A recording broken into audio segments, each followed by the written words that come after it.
Bom dia.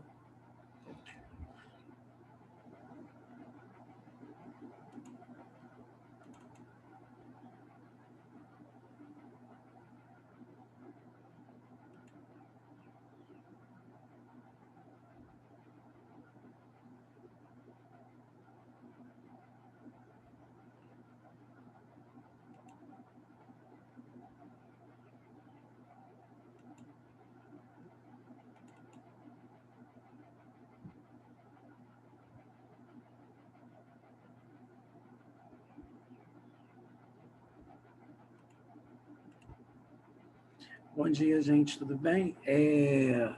Alguém pode me dizer aí em que exercício exatamente eu parei?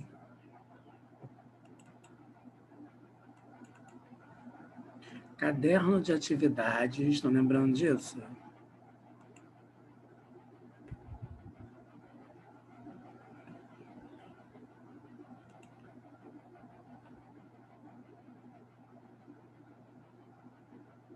Isabelle, você lembra aí qual que eu parei?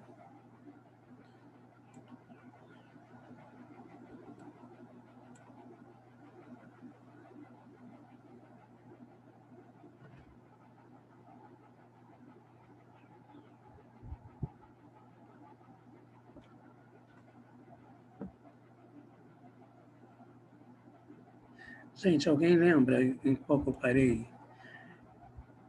O 8 eu fiz.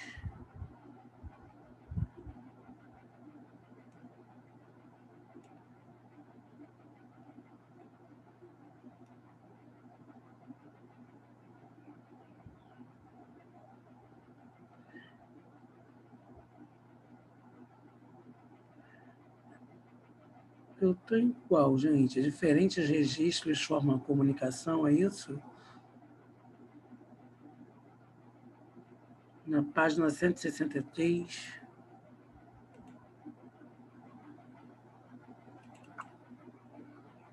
Primeiro ano, gramática. Primeiro ano, gramática. 6/11. Hoje é dia 13. Então,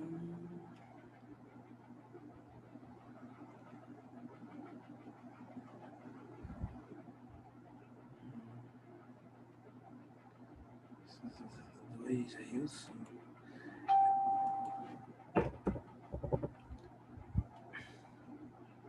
Isabelle, você checou aí? Eu nem sei se a Isabelle está me ouvindo, gente.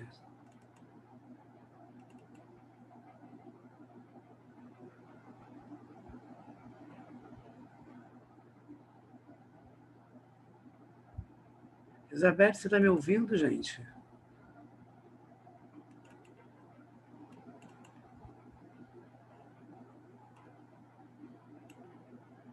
Então, eu estou em qual? Você lembra em qual exercício que eu estou?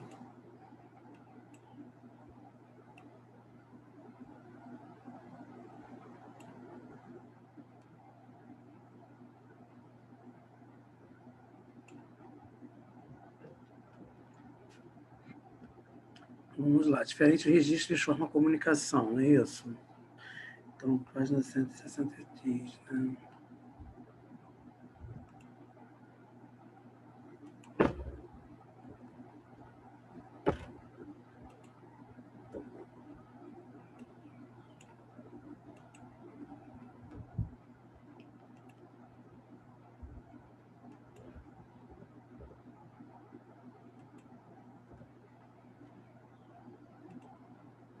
Então, vamos lá. Página 163, né?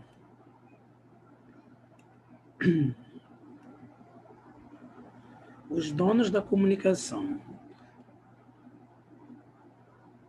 Os presidentes, os ditadores e os reis da Espanha que se cuidem, porque os donos da comunicação duram muito mais. Os ditadores abrem e fecham a imprensa. Os presidentes xingam a TV e os reis da Espanha caçam o rádio. Mas quando a gente soma tudo, os donos da comunicação ainda estão por cima. Mandam na economia, mandam nos intelectuais, mandam nas moças fofinhas que querem aparecer nos shows dos horários nobres e mandam no society, que morre se o nome não aparecer nas colunas.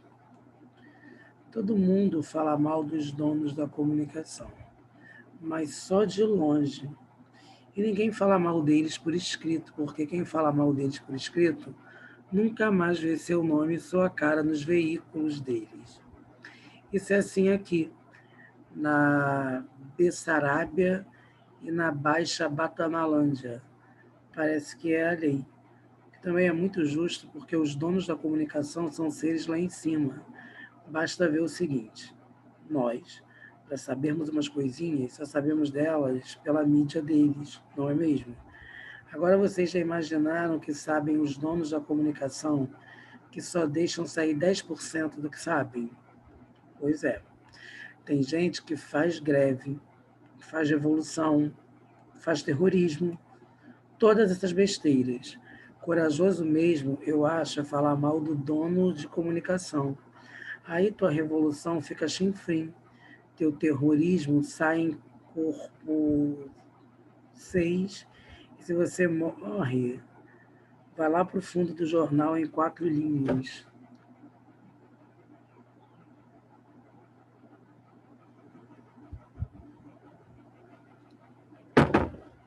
Caramba, né, gente? Tá falando aí do quê? Quem manda em tudo é a mídia, né? Eu costumo falar que o próprio Roberto Marinho era o dono da Globo, né? Hoje em dia ele morreu, não está mais. Mas ele ainda continua a ser o grande coronel. Lembra que vocês estudam política dos coronéis, coronelismo e história? Né? O grande coronel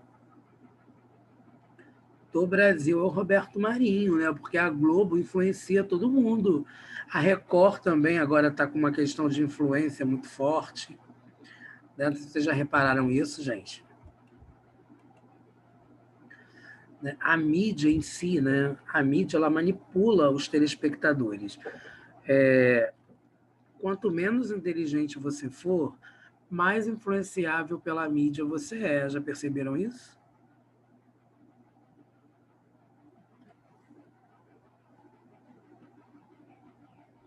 Já, né? Então, exemplo, vocês já repararam que as pessoas. Gente, olha que coisa. Esses reality shows, né? A mídia faz com que as pessoas ficam presas a eles. Vocês já repararam? As pessoas discutem sobre reality show como se fosse sei lá o quê. As pessoas opinam, né? Eu, tô, eu não acompanho, mas eu vejo em redes sociais as pessoas falando. Esse reboliço que essa menina está fazendo, essa Juju Todinho, né?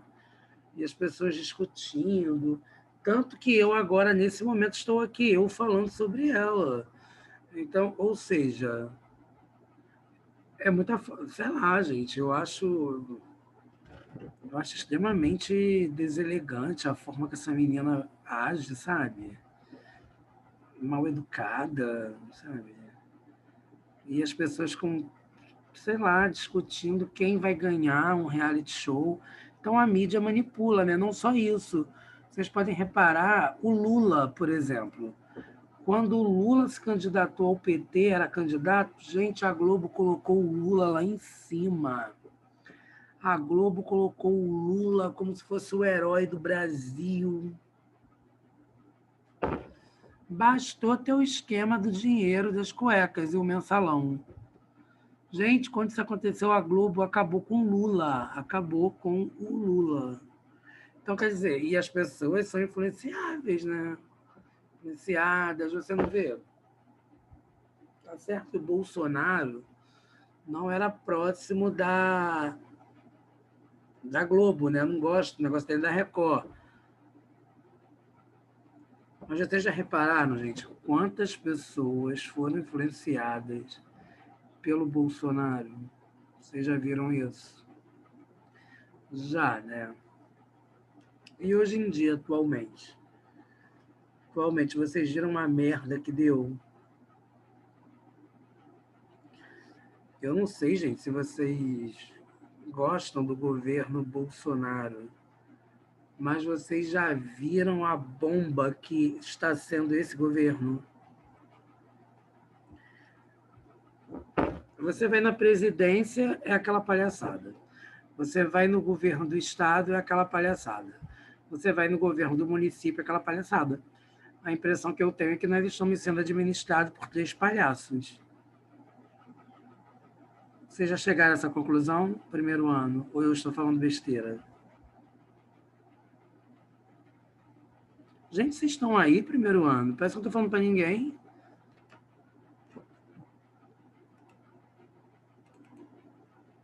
Então, aqui no caso, né? As repetições, o uso de palavras e expressões populares, a justaposição fluente de ideias, dispensando vírgulas, e as ironias constantes atribuem ao texto de Milor Fernandes tom descontraído e bem-humorado.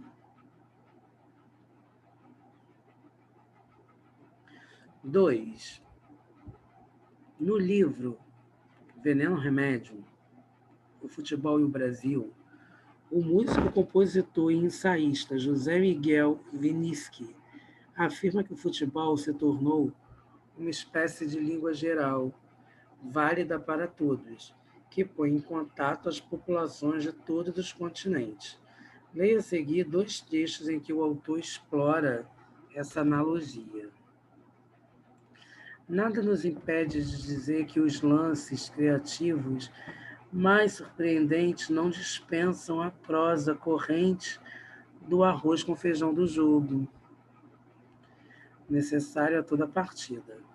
Ou de constatar na literatura, como no futebol, que a prosa pode ser bela, íntegra, articulada e fluente, ou burocrática e anódina, e a poesia imprevista, fulgurante e eficaz, ou firula retórica sem nervo e sem alvo.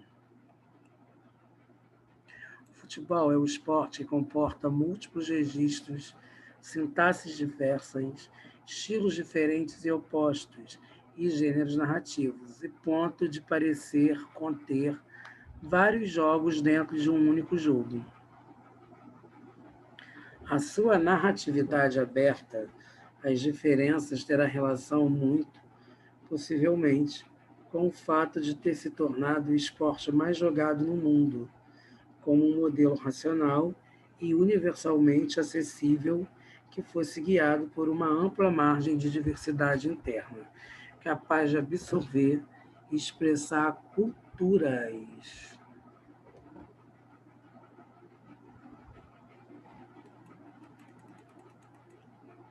O autor vê o futebol como formas de prosa e de poesia, embora ambas as formas sejam consideradas necessárias. Cada uma tem um lado negativo, né? Indique-os. Olha só, segundo o autor, tanto a prosa quanto a poesia podem apresentar marcas negativas. Tudo, né, gente? Tudo vai ter seu lado positivo e tudo vai ter seu lado negativo. A primeira pode seguir automaticamente regras e procedimentos sem entusiasmo e criatividade. E a segunda, usar floreio de palavras com linguagem vazia de conteúdo que não desperte emoção. Porque geralmente a poesia, nós escrevemos poesia para despertar emoção, né? Para mexer com a nossa emoção. Só que pode ser que não mexa com a nossa emoção. Né? Pode ser que não desperte a nossa emoção. Tem gente que lê poesia, que lê poema é a mesma coisa que nada. Parece que a pessoa é uma pedra, tem uma pedra no peito, a pessoa não consegue interpretar nada, não consegue se sensibilizar com o que está lendo.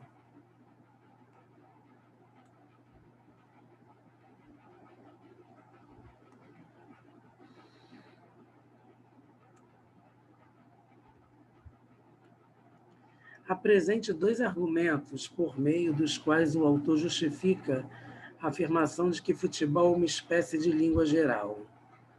Gente, a língua geral, porque todo mundo, o futebol é um esporte muito conhecido, né?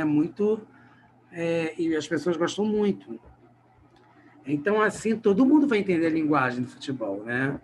O fato de o futebol seguir regras entendidas racionalmente em qualquer contexto cultural e ser praticado em quase todo o mundo permite que as diferenças culturais se diluam e configurem uma espécie de código linguístico comum universal. Ou seja, eu posso ser árabe e você brasileiro. No futebol, todo mundo vai entender. Né? Se foi gol, todo mundo vai entender que é gol. Se foi falta, todo mundo vai entender que é falta. Se for pênalti. É isso que ele está querendo dizer, que une, né, as pessoas com diferentes culturas, níveis, né?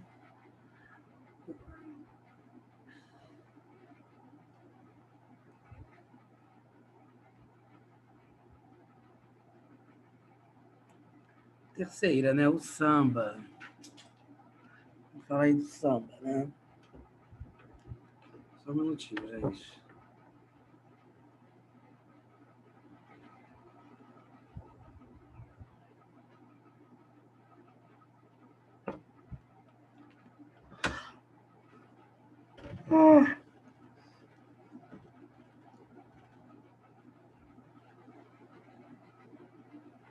O samba, né?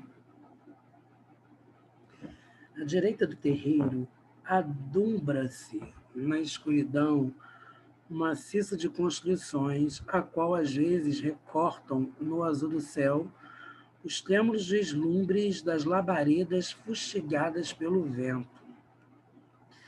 E aí o quartel, ou quadrado da fazenda, nome que tem um grande pátio cercado de senzalas, às vezes com alpendada corrida em volta e dois portões que o fecham como praça d'armas. Em torno da fogueira, já esbarrondada pelo chão, que ela cobriu de brasido e cinzas, dançam os pretos o samba com frenesi que toca o delírio.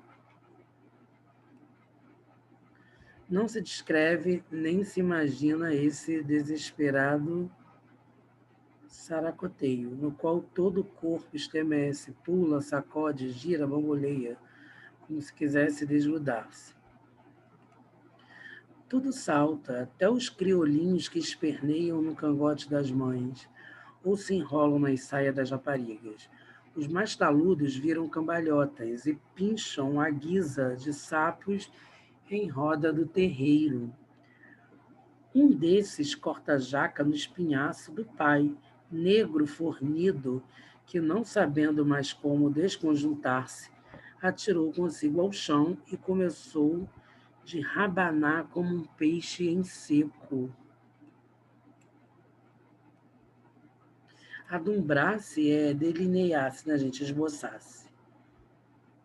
Para adequar a linguagem ao assunto, o autor lança a mão também de um léxico popular. Turma, vocês sabem o que é léxico? Vocês lembram o significado da palavra léxico? Léxico, primeiro ano, é todas as palavras que um código linguístico pode nos oferecer. No caso, a língua portuguesa nos oferece, né?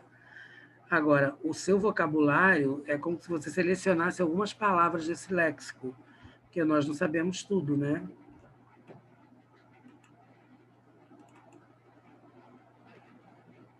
Como atestam todas as palavras listadas na alternativa, né? Qual seria o léxico popular aí?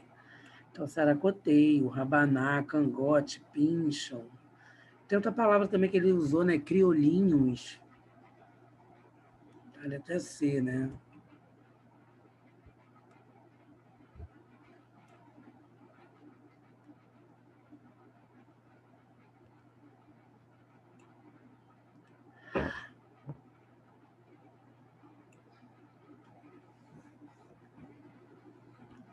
Fato, né? Leia o texto. A nossa instrução pública cada vez é reformada. Reserva para o observador surpresas admiráveis. Não há 8 dias, foi apresentado a um moço, aí de seus 20 e poucos anos, bem posto em roupas, anéis, gravatas, bengalas. O meu amigo Seráfico Falcote, estudante, disse meu amigo comum que nos pôs em relações mútuas. O senhor Falcote logo nos convidou a tomar qualquer coisa e fomos os 3 a uma confeitaria. Ao sentar-se, assim falou o anfitrião: Caixeiro, tens aí qualquer coisa de beber e comer. Pensei de mim para mim. Esse moço foi criado na roça, por isso adquiriu esse modo feio de falar. Vieram as bebidas e ele disse ao nosso amigo: Não sabe como um dele, o véi tá aí. O nosso amigo comum respondeu: Deves então andar bem de dinheiros. Qual ele tá aí, nós não arranja nada. Quando escrevo é aquela certeza. De boca não se cava, o véio olha e dá o fora. Esse estudante era a coisa mais preciosa que tinha encontrado na minha vida. Como era ilustrado, como falava bem, que magnífico deputado não iria dar um figurão para o Partido da Rapadura. O nosso amigo indagou dele um certo momento. Quando te formas? No ano que vem. Caí das nuvens. Este homem já tinha passado tantos exames e falava daquela forma e tinha tão firmes conhecimentos. O nosso amigo indagou ainda. Tens tido boas notas? Tudo, espero tirar a medalha.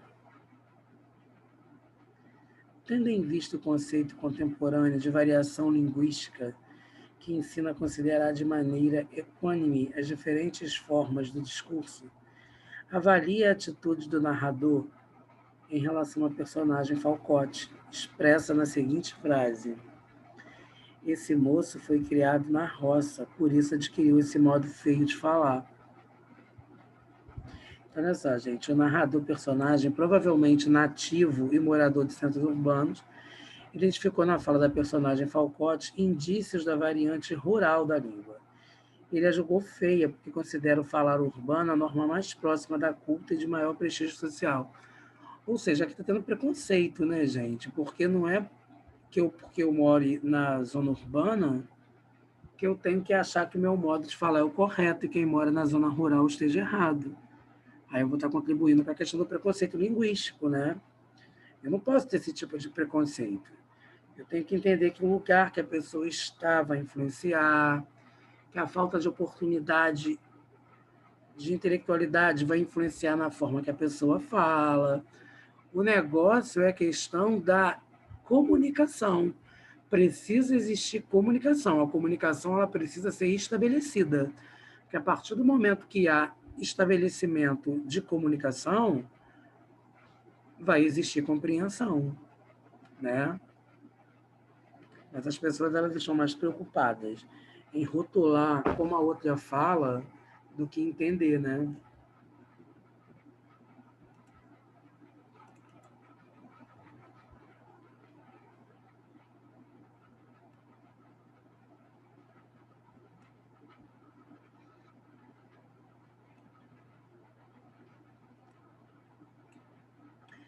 Reescreva a norma padrão. Caixeiro, traz aí qualquer casa de beber e comer, coisa de beber e comer. E em seguida transcreva um texto da crônica em que se manifesta a atitude irônica do narrador.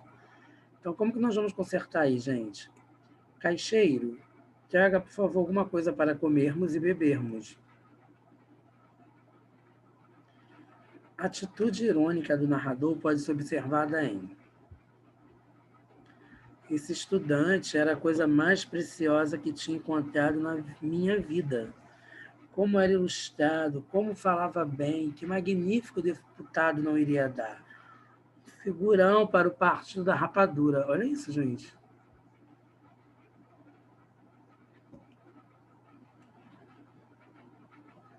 Reproduzimos a seguir a chamada de capa e a notícia publicada em um jornal brasileiro que apresenta um estilo mais informal. O governo quer fazer a galera pendurar a chuteira mais tarde. Duro de parar. Como a vovozada vive até mais tarde, a intenção agora é criar regra para aumentar a idade mínima exigida para a aposentadoria. O objetivo é impedir que o INSS quebre de vez. Página 12. Descanso mais longe. O brasileiro está vivendo cada vez mais, o que é bom. Só que quanto mais ele vive, mais a situação do INSS se complica. E mais o governo tenta dificultar a aposentadoria do pessoal pelo teto, o valor integral que a pessoa teria direito de receber quando pendura as chuteiras, o que não é tão bom. A última novidade que já está em discussão lá em Brasília é botar para funcionar a regra que diz que só se aposenta ganhando o teto quem soma 85 anos, entre idade e tempo de contribuição, e 95 anos. Ou seja, uma mulher de 60 anos só levaria a grana toda se tivesse tampado, registrada por 25 anos, e um homem da mesma idade, se tivesse contribuído por 35. Quem quiser se aposentar antes, pode, só que vai receber menos do que teria direito com a conta fechada.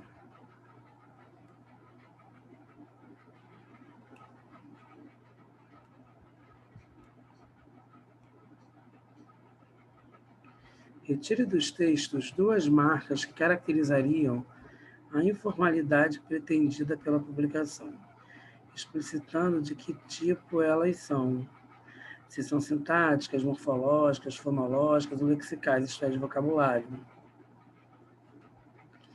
Então, o texto apresenta diversas marcas que caracterizam a informalidade, principalmente fonológicas, como tá e pra, porque tá seria está, né? E pra seria para.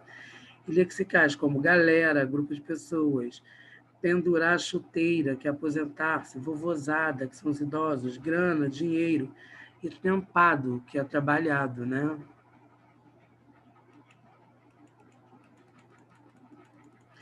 Pode-se confirmar que certas expressões empregadas no texto, como tá e botar, se diferenciam de outras, como galera e grana, quanto ao modo como funciona na sociedade brasileira. Explique que diferença é essa, gente. Tanto tá quanto botar são expressões comuns aos falantes de língua portuguesa de grupos sociais distintos. A primeira é o resultado de um processo fonológico, a redução do verbo estar. A segunda pode comutar com o verbo colocar, sendo apoiada pelo dicionário. Já galera e grana são gírias empregadas por grupos específicos, geralmente falantes jovens ou de baixo grau de instrução.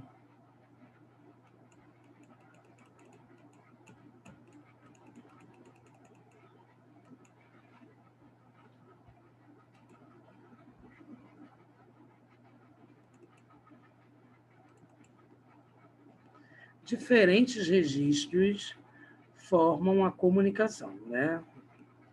Leia tira. Os antigos pensavam que a terra era chata. Hoje temos certeza disso. Levando-se em consideração a intenção de humor na tira, os sentidos previstos para o adjetivo chata são chata aí, gente, ela na questão da terra ser achatada, né? Ser arredondada. No caso, seria o que aqui, né? Para o adjetivo chata são plana, né? Como eu falei, achatada ou não, e enfadonha. Alguma coisa. Ai, a palavra fugiu.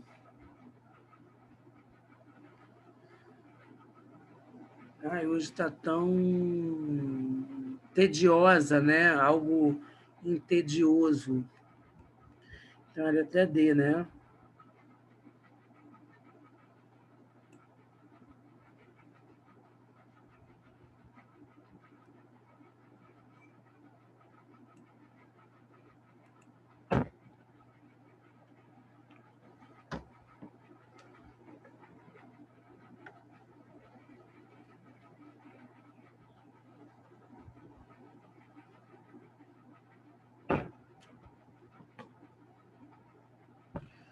que aconteceu com o marido esbelto, bonito e espirituoso com o qual casei há 20 anos?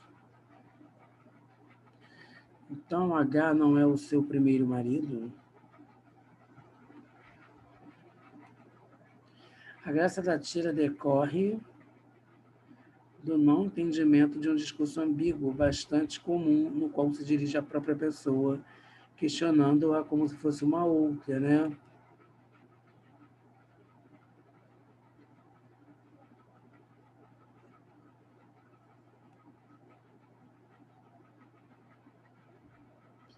Gente, vamos ficar por aqui.